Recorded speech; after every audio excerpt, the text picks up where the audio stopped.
Jericho, and the king thereof, and the mighty men of valor. And ye shall compass the city, all ye men of war, and go around about the city once.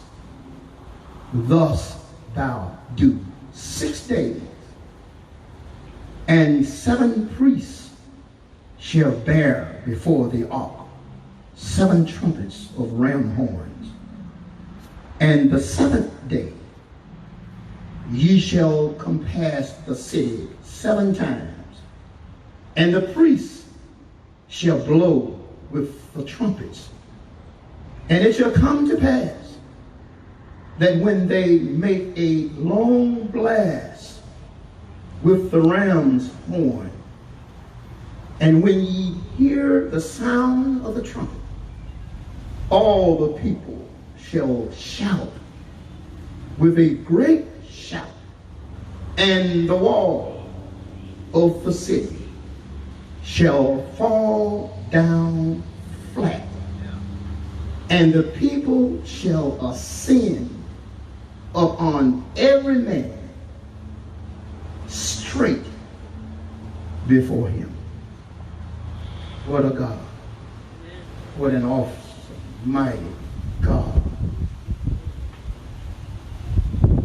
we serve. Something that belonged to God's people. The enemy had taken it, shut it up, put it away, put it out of the reach and out of the range of God's people possession.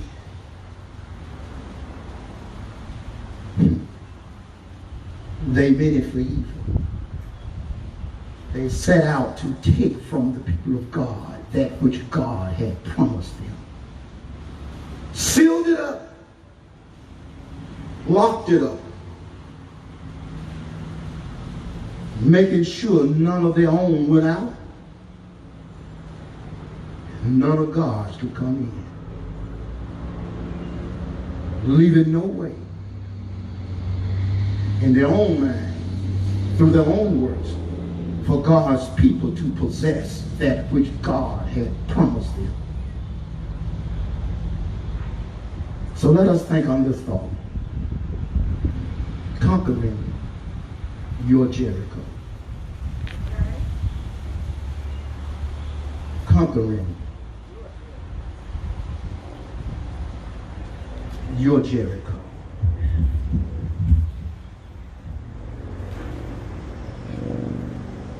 The setting for our lesson this morning took place after Joshua and the children of Israel had crossed over the Jordan River and entered into the territory of the Promised Land. And after Joshua and the children of Israel had entered into the Promised Land, they were immediately confronted with their very first man-made, their very first man-made obstacle. They were confronted with their very first man-made barrier that appeared in the form of the city of Jericho. You see, Jericho was their enemy's first line of defense. And before the children of Israel could possess the Promised Land, they had to first conquer the city of Jericho. Before the children of Israel could possess, even though they had entered into the territory, before they could conquer, before they could possess their inheritance, they had to first conquer the city of Jericho. And Jericho was a very fortified city. Jericho was a very fortified city. Jericho was the first recorded city in history that was surrounded by a defensive wall. Jericho was the first city in recorded history that was surrounded by a defensive wall. A wall which stood 17 feet high, 6.5 feet across. And around the entire perimeter of that wall was dug a ditch that was 27 feet wide and 9 feet deep. And that ditch had been filled with water, with poisonous snakes, and with man-eating alligators. And in order for one to cross that ditch, one would have to swim. And if the swimmer survived the poisonous snakes, the man-eating alligators, and the archer's arrows, and attempted to scale the wall, attempted to climb the wall, the soldiers of Jericho were waiting on top of the wall with barrels of hot boiling oil. And as the climbers climbed, they drenched them with hot oil and set them aflame. And no wonder, Black Chapel, no wonder the city of Jericho had never been conquered. No wonder the city of Jericho had never been defeated, never conquered, and never defeated. And the king of Jericho had received word that Joshua and the children of Israel, that God's people, that those who had humbled themselves before the Lord, prayed, seek their faith, and turned from their wicked ways, were headed toward the city of Jericho. So the king of Jericho set out a decree stating that no one was to enter nor to exit the city. The king of Jericho had shut up all Jericho, not allowing anyone to enter nor to exit the city. Shut it up closed. Nothing could come in and nothing could leave out. And you know what, Black Chapel? The enemy has always tried. The enemy has always done all that he could do and tried everything that he could to stop God's people from receiving their blessings, to stop God's people from walking in God's promise. He has always done all that he could do and used anything that he could use to stop God's people from receiving their blessing, from walking in God's promise. But let me tell you something, Black Chapel. That which God has for you, it belongs to you. I said, that which God has for you, it belongs to you.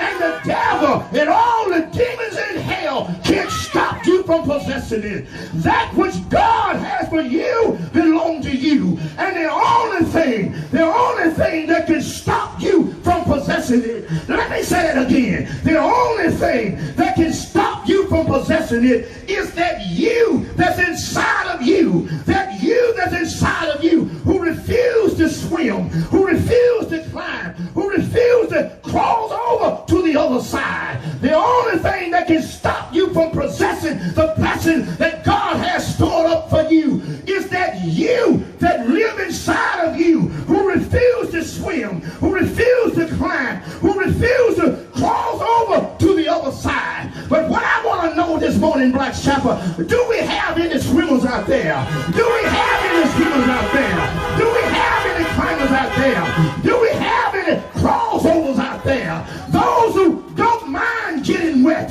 those who don't mind climbing up the rough side of the mountain, those who don't mind going through a little heat, those who don't mind dealing with the snakes and the alligators along the way. Do we have any crossovers out there?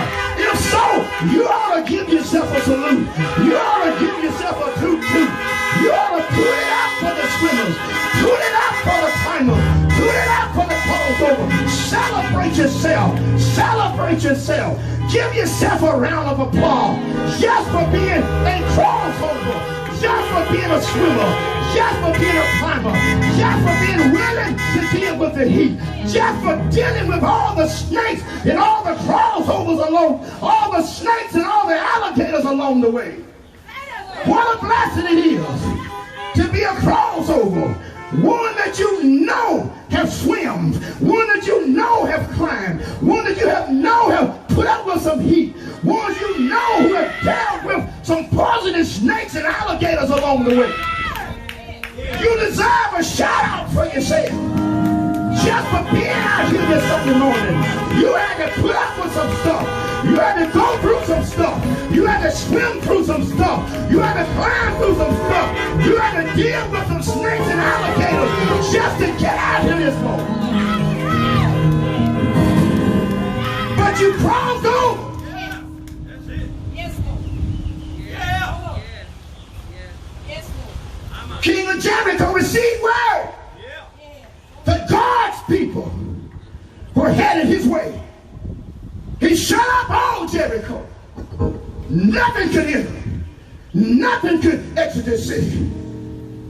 And then shutting up Jericho, what the enemy did was he made a half mistake. He didn't make a whole. He made a half mistake. And I wonder this afternoon, Black Shepherd, have you ever made a half mistake? Yeah. That king of Jericho may have been the first and the last one who made a half mistake. And the reason why it was a half mistake, it was all right for him to keep his demons shut in. But what he messed up at is when he tried to keep God's people shut out. It was okay for him to keep all his demons shut in. But when he tried to keep God's people shut out, that was his first mistake. His first mistake. And the first part is that you can't treat a child of God just any old kind of way and expect to get away with it. You can't not talk about a child of God just any old kind of way and expect to get away with it. As Luke tells us in his gospel, it is best to have a millstone hung around your neck and be cast into the depths of the sea than to offend one of God's little ones. To offend one of God's little ones. And the king of Jericho had offended some of God's little ones. And in doing such, he forced God to trespass against him. I say, when he offended God's little one, he forced God to trespass against him. And when God trespass against you, Black Shepherd, I can't even define how devastating, how strange and unusual and devastating things gonna happen to you. Strange, unusual, and devastating things happen to you when you force God to trespass against you.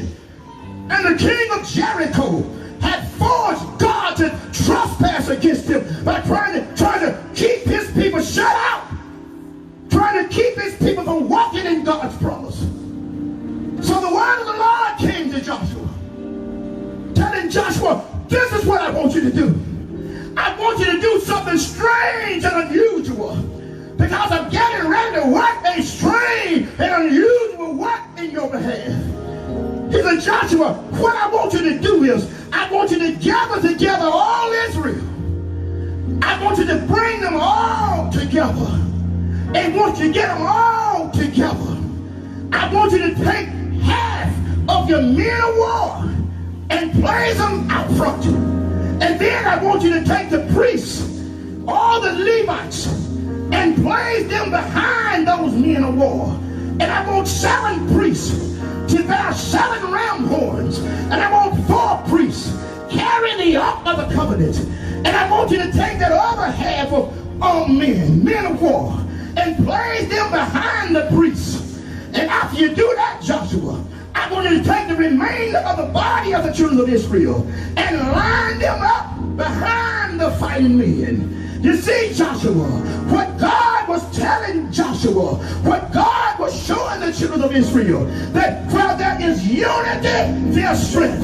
Where there's unity, there's strength. Where there is unity, there's strength. Because unity, properly understood, is nothing more than the ability to achieve purpose. And purpose is that original intent that the Creator had in mind for His creation when He created it. And we need that ability, which comes by way of unity, to bring about that social, political, economical, and religious change in our society together. Where there's unity, there is strength. And I wonder this morning, Black Chapel, oh, I wonder this morning, what would happen if just the Christians, if just the church folk right here in Jackson, Mississippi, put away their racial, put away their economical, put away their denominational indifferences, and join hands together and march around the city of Jericho, shouting out, hallelujah, glory, hallelujah. There's no telling what might fall down. There's no telling what might fall down. One thing I know, a whole lot of negative statistics would fall down. Child abuse would fall down. Drug addiction would fall down. Homosexuality would fall down. Poverty would fall down. Unemployment would fall down. Bankruptcy would fall down. Burglary would fall down. If God's people found a way to put away their racial indifferences, put away their economical indifferences, put away their denominational indifferences, join hands together and march around the city of Jackson, Mississippi, giving God a shout out, giving God some praise, shouting, hallelujah, hallelujah, glory, hallelujah. Let us give God a shout out this morning. Let us give God some praise. Let us start it out with Black Chapel this morning. Let us toot those horns. Let us blow those horns. Let us come together on one accord. He's a Joshua. Where there's unity, there's strength. And after Joshua had brought them all together, he said, now Joshua, I have some strange stuff to tell you.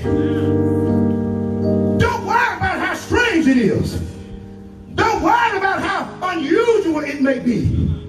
For all your supporters, all your men of war, all your citizens of Israel, all the priests and the prophets and the preachers may look at you and think you've lost your freaking mind. And not only that, Joshua, you may even look at Joshua and think the same thing. Because you are a man of war. You've been tested and you've been proven over and over again. You know how to fight. Yeah. You know how to slay. Yeah. You know how to conquer. All right. You know how to overcome. Yeah. But I'm not going to use you this time. I'm going to use me. I'm going to show you, your enemy and all the children of Israel, just who God is. I'm going to show the whole world that I am that I am. That I am the Alpha and the Omega, the beginning and the end, the first and the last, that bright and early morning star, that bomb down in Gilead, that wheel in the middle of a wheel, that fire that shut all up in your bones. That's me. He said, now, what I want you to do, Joshua, I want you to take the army. I want you to take the priests. I want you to take the citizens of Israel and march them around the city of Jericho one time each day for 6 days. And during that travel, during that journey, I don't want to hear sound. I don't want to hear word coming out of anybody's mouth. All I want to hear are the 7 horns blowing. And Joshua, on that 7th day, I want you to encircle the city 7 times. And on that 7th time around, I want everything that has breath. I want everything that has breath to shout. I want everything that has breath to praise the Lord. Praise the Lord. God, Chapel, it's praising God's time. It's praising God's time. Because all of us have a Jericho in our lives.